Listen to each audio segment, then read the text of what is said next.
Bonjour et bienvenue sur ce petit tuto. Donc aujourd'hui, je vais vous montrer un outil assez sympathique que plusieurs freelancers utilisent en ce moment, Calendly. J'imagine que vous êtes nombreux à avoir entendu parler. Donc c'est une solution de programmation de réunions. Donc ça facilite l'utilisation de meetings où on peut aussi intégrer pas mal d'applications. Donc c'est assez intéressant.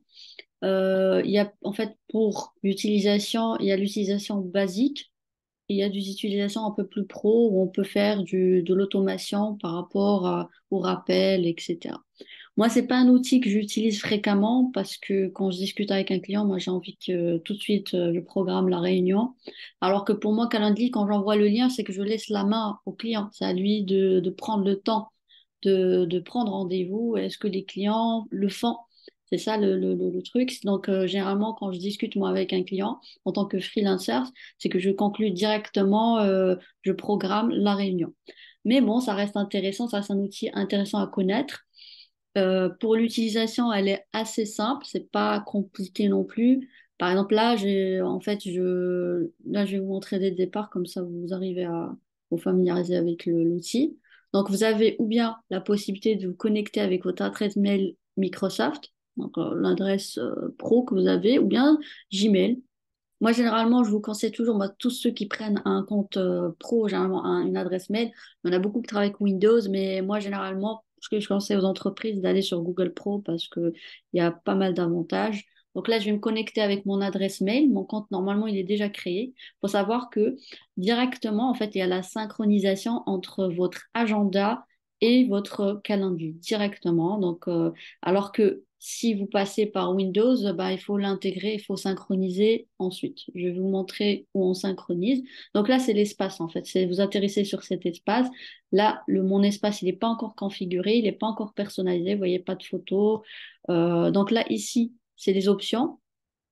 Donc, je vais vous présenter chaque option, vos disponibilités, les types d'événements que vous pouvez créer, les workflows que vous pouvez créer. Le workflow et l'acheminement, ce sont deux options qui sont payantes. Donc, moi, généralement, je vois pas trop l'intérêt d'acheter un compte payant, surtout si vous êtes freelanceur. Après, si vous êtes en entreprise, là, c'est une autre, voilà, c'est une autre justement utilisation. Donc là, par exemple, je suis sur mon compte, je viens de le créer. Dans un premier temps, forcément, il faut personnaliser son profil. Donc, je vais aller ajouter une photo de profil, logique. Comme ça, quand les gens vont atterrir sur mon profil, ils vont voir ma tête. Attendez, voilà. Bon, c'est pas très. Après, vous pouvez justement cadrer comme vous le souhaitez. Tac.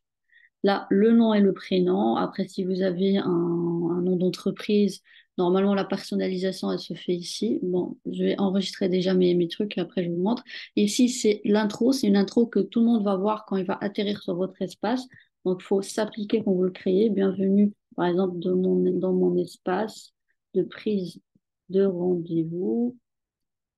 Sélectionnez la date et l'heure qui vous convient dans mon calendrier. Voilà, je vais garder ça. Ici, vous allez choisir le format de la date, comment ça va s'afficher, format 24 heures. Forcément, ici, vous choisissez le pays que vous ciblez, enfin, votre pays ou le pays avec lequel vous travaillez. Par exemple, moi, si j'avais des clients en France, ben, je vais mettre France forcément pour que le créneau, pour que justement le fuseau horaire, ça soit en France. Donc ensuite, vous cliquez sur enregistrer.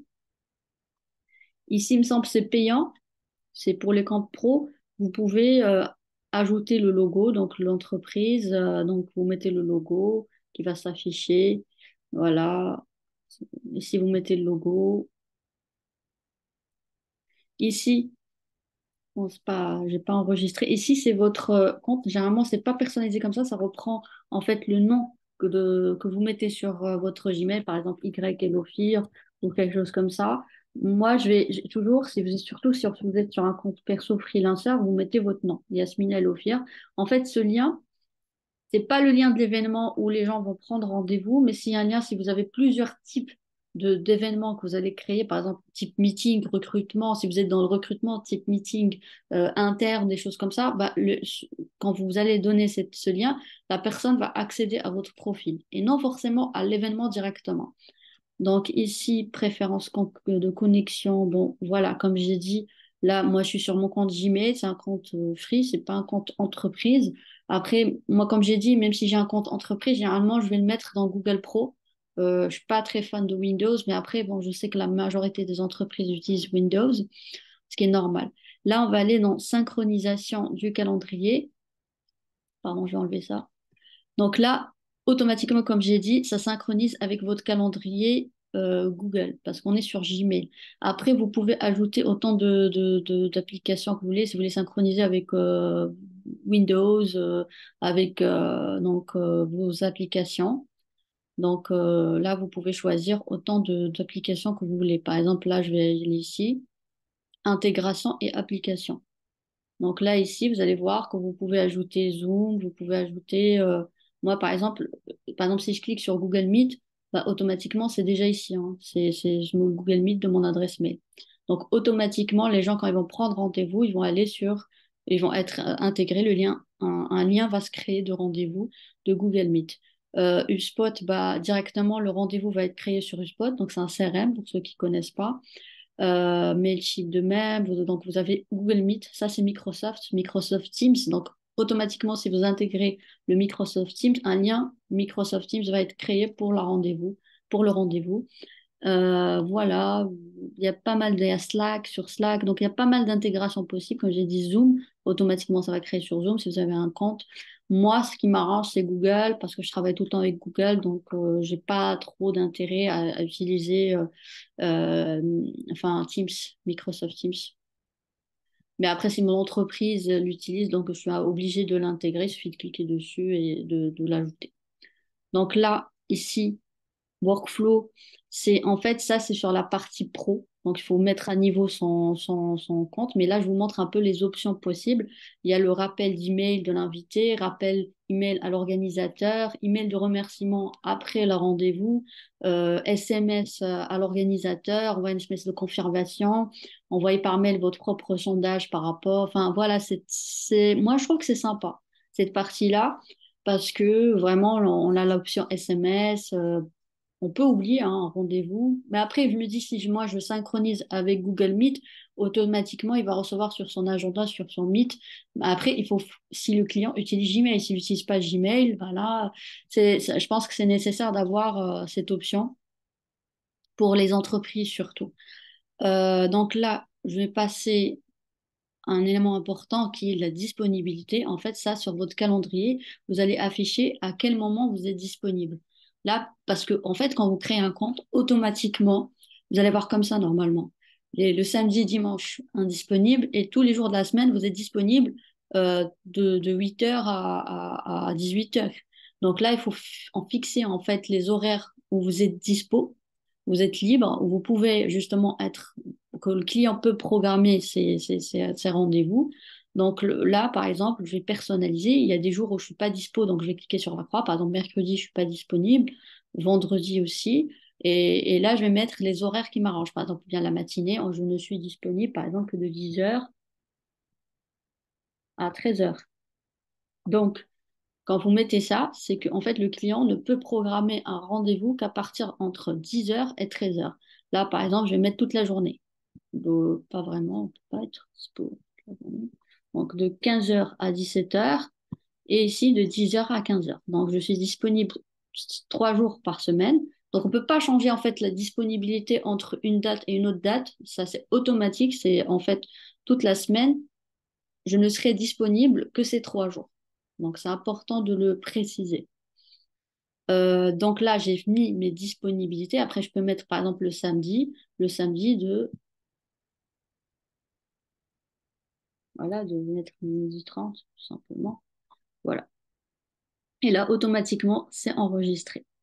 Et là, on va démarrer, en fait, je vais démarrer la création d'événements. Donc là, j'ai 3 types d'événements, mais il faut savoir que le réunion ponctuelle et le sondage de réunion, c'est payant, donc sur le compte payant. Donc là, je vais aller directement sur type d'événement. Il me semble que c'est payant. Mais bon, de toute façon, ça, le groupe, tout ça, il faut mettre à niveau son compte.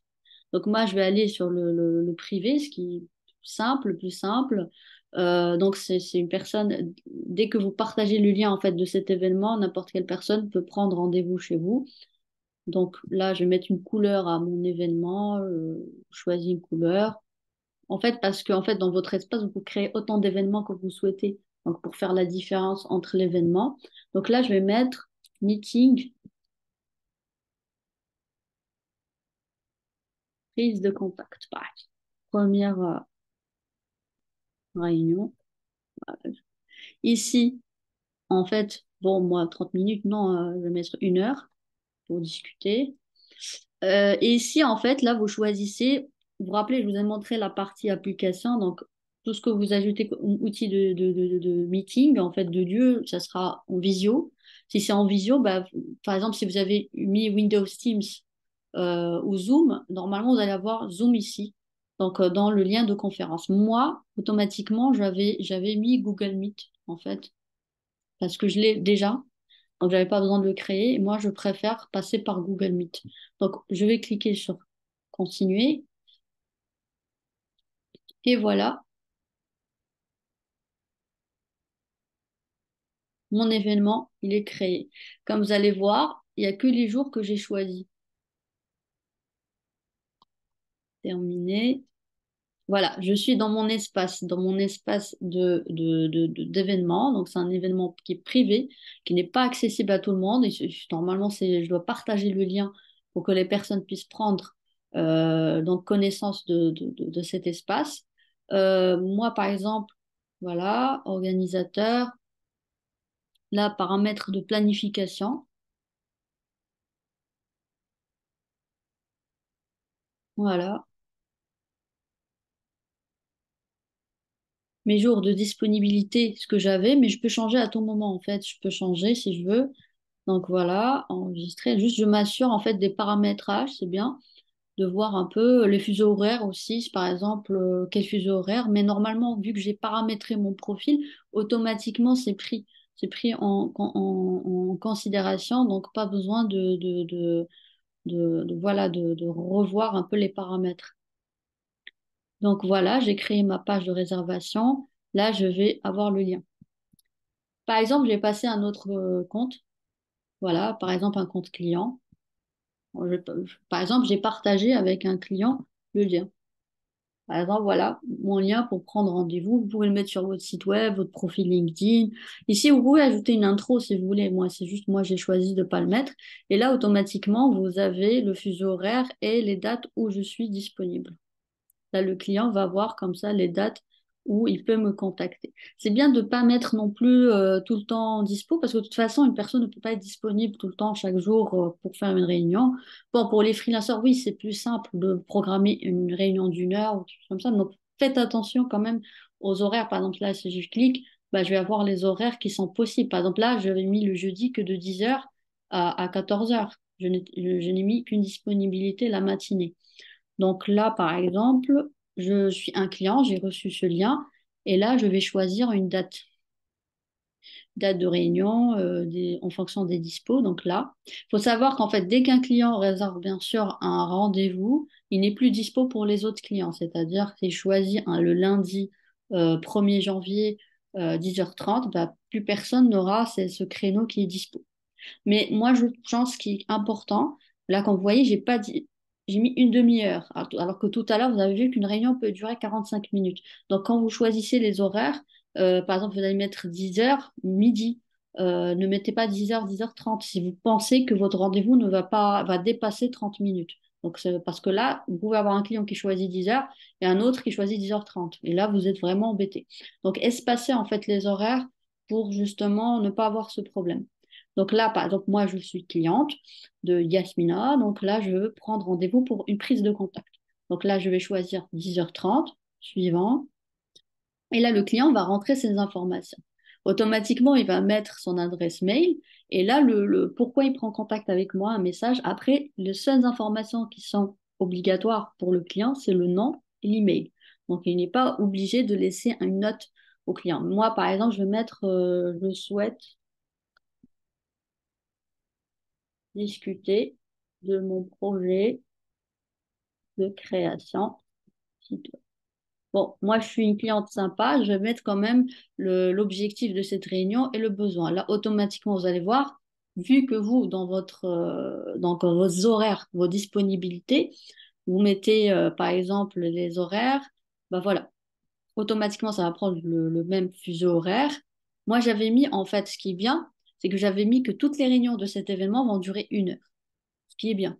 Donc, automatiquement, quand je vais prendre 10h30, la réunion va se finir à 11h30. Donc, alors que même si moi j'avais mis, parce que tout à l'heure je vous ai dit quand même dans la disponibilité, il y a une demi-heure. Mais de préférence, vous partez du principe quand vous choisissez vos disponibilités, vous mettez toujours un décalage d'1 heure, 2 heures, comme ça il n'y a pas de souci. Donc, confirmer l'événement. Voilà, moi j'ai confirmé l'événement. Voilà, logiquement, je vais recevoir dans mon mail. Moi, je suis cliente. Là, je vais aller dans mon adresse mail qui est à moi et non celle non, mais non la personne qui utilise Calendly. Donc là, je vais aller dans mon adresse mail. Ne lisez pas mes mails. Donc là, regardez, automatiquement, je vais recevoir un email où j'ai voilà dans mon agenda, il est programmé que le 1er janvier, j'ai rendez-vous avec Yasmina pour un rendez-vous pour discuter. Donc le lieu, ça va être donc le Google Meet parce que moi, de base, j'ai choisi que tous les rendez-vous de cet événement vont passer par Google Meet. Donc voilà, euh, voilà. Donc voilà, j'ai les infos, j'ai les invités. Après, vous pouvez ajouter une autre personne à ça.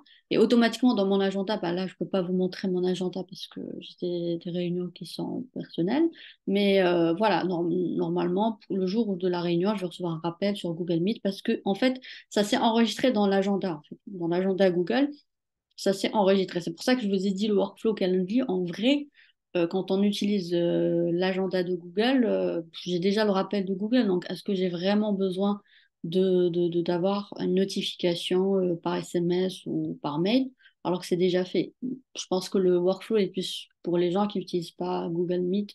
Même Teams, tu as un rappel. Donc là, voilà, je suis cliente et j'ai reçu mon invitation. Là, je reviens à mon compte. Moi, je suis freelancer. Je suis freelancer.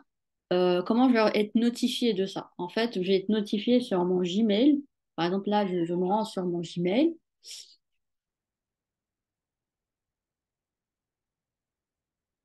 Et voilà, automatiquement, en fait, dans mon adresse mail, bah, j'ai un email comme ça.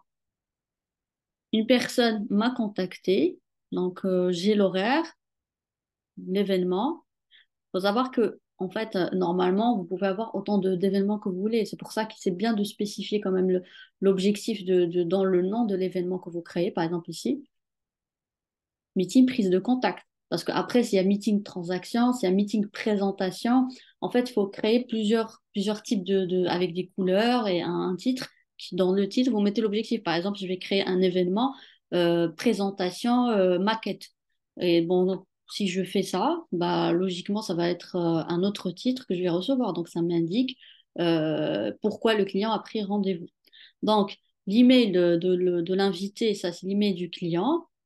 Donc voilà, et on précise que c'est en ligne. De toute façon, c'est quelque chose que moi j'ai prédéfini. Ensuite, le message du client. Je souhaite discuter de mon projet de création site web. Voilà, au moins vous savez pourquoi vous avez été contacté.